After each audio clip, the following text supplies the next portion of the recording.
В малом зале амфитеатра Государственной филармонии имени Ахмеда Хамхоева открыла концертный сезон вечером старинного романса. У меня волнуются и артисты, и художественный руководитель, так как это первый ее проект, это Айна Алиева. Вот, поэтому мы их поддержим в процессе непосредственно вечера. В программе концерта прозвучали популярные, любимые романсы.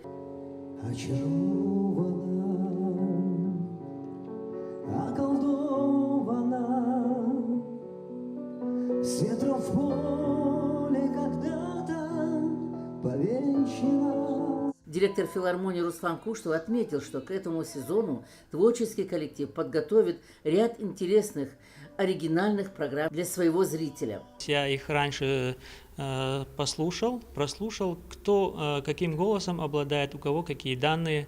Ну и темперамент тоже не последнее место играет роль, поэтому репертуар подбирался исключительно под каждого. В программу вечера были включены произведения ингушских авторов. Мастера сцены, молодые исполнители, гости из Кабардино-Балкарии покорили зрителей вдохновенным исполнением.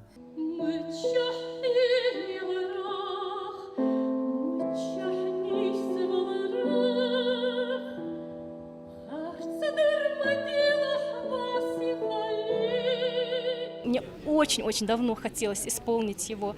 У меня всегда он был в планах, в моем репертуаре еще давным-давно. И вот такой случай представился, замечательный вечер романсов. Я попросила, хотя это песня, а не романс, я попросила, пожалуйста, можно включить и песню «Река по имени Любовь» наших композиторов, наших авторов.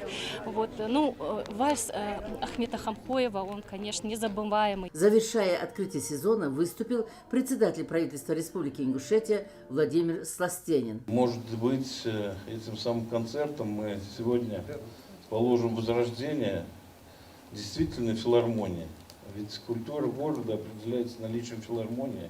И глава наш очень часто, он 2 года уже говорит о том, что нам надо строить новую филармонию.